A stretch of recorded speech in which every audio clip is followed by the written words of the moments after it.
Hey, bonjour tout le monde, nous voici dans la préparation de l'examen. J'ai 2 heures devant moi. J'ai épluché des catalogues, j'ai eu un défi à remplir, un défi d'agencement pour un plan de travail avec une sélection de quincaillerie qui va m'imposer en fait de faire une manœuvre sur ma planche pour pouvoir la défoncer joyeusement et intégrer des éléments. Pour cela, je suis bien dans SketchUp, bien évidemment. Attention, avec le stress, des fois, on ouvre rapidement le logiciel. On ne sait plus si on est en mètres, en kilomètres, en centimètres, en millimètres. Je vais aller rapidement dans Fenêtre, regarder sur Info sur le modèle. Je vais aller dans les unités et me voilà réconforté. Je suis bien en millimètres. Je n'ai pas ouvert à la volée mon logiciel. Je vais fermer cette petite fenêtre. Je vais utiliser l'outil rectangle qui est juste ici, raccourci R.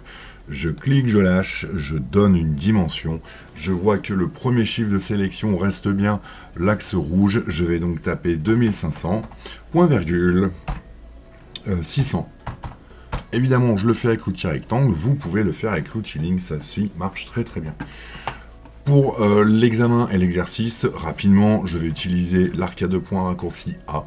Je clique, je lâche, je clique, je lâche. Je vais aller dessiner une petite courbe comme ceci. Je prends la gomme, j'efface. Je vais rajouter une contrainte technique structurelle juste ici. Je clique, je lâche.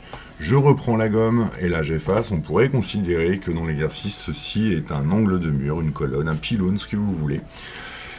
Et évidemment, dans cet exercice de plan de travail, je souhaiterais intégrer un évier. Alors du coup, cet évier, je ne sais pas les dimensions qu'il a. Cependant, je peux vous garantir que si vous voulez ne pas faire d'erreur, il va falloir utiliser l'outimètre qui est juste ici.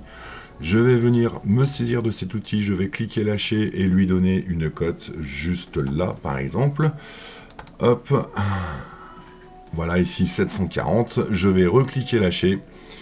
Et je vais lui indiquer, pour l'exemple, 650, entrée. Je vais mettre des bords ici de sécurité à 50 et un autre ici qui fait 50. Voilà, une fois que ça c'est fait, je peux prendre l'outil ligne ou l'outil rectangle si je suis quelqu'un de pressé. Je prends l'outil rectangle qui est juste ici, raccourci R, l'outil rectangle. Je vais venir cliquer, lâcher, je lâche et je clique, je lâche. Et voilà mon empreinte. Barre espace, je sélectionne ma face et j'appuie sur le bouton supprimer de votre clavier. Et voilà. Édition supprimer les guides, édition supprimer les guides, bouton nucléaire de SketchUp. Je vous rappelle aux vidéos qu'on avait fait avant ensemble et je vais en profiter pour lui donner une épaisseur, bien sûr. Pousser, tirer, raccourci P, je clique, je lâche et je vais taper 38. Voilà, je viens de faire en accéléré quelque chose d'utile que je vais devoir imprimer sur layout pour le jury. Mais ça ne suffira pas, parce que là je l'ai bien fait en 3D, je suis heureux comme une canne, mais ça ne suffit pas. Nous allons devoir préparer le logiciel pour la layout, c'est des choses qu'on a vues juste avant, c'est un petit rappel, tout va bien. Je vais aller directement ici sur mon onglet des vues et je vais cliquer sur l'icône qui est la vue de dessus. Je clique une fois, je suis trop content, je zoome arrière, je zoome avant, et là ce que je constate c'est qu'on voit encore la perspective. Je veux neutraliser cette perspective et pour cela je vais aller tranquille le chat dans caméra pour sélectionner la projection parallèle. Et voilà la différence, je suis bien à plat, je suis parfait bijou pour aller côté, j'ai neutralisé la perspective, je suis un homme heureux, un futur menuisier heureux.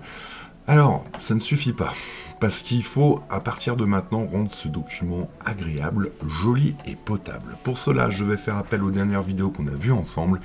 Je vais aller directement dans mon onglet style qui est ici. Je vais aller cliquer sur le style documentation de construction, tout simplement pour mettre un fond blanc. Pourquoi un fond blanc? Eh bien, parce que quand on va ramener cette fenêtre dans la layout, si on a de la couleur derrière, eh bien, lorsqu'on va l'imprimer, on va voir le fond du logiciel SketchUp. Documentation de construction, fond blanc, c'est propre, c'est élégant, n'hésitez pas, c'est top. Ceci étant fait, je vais devoir faire quelque chose d'essentiel avant d'aller sur layout. Je vais devoir créer une scène. Je vais faire tomber ma fenêtre des styles, raccrocher l'onglet en appuyant sur la petite flèche. Je vais développer la scène, appuyer sur plus, et évidemment, vous l'aurez compris, je vais l'appeler vue de dessus, plan de travail. Encore une fois, c'est ma façon d'écrire, c'est bien à vous en fait de faire le nom de la scène qui vous correspond le mieux.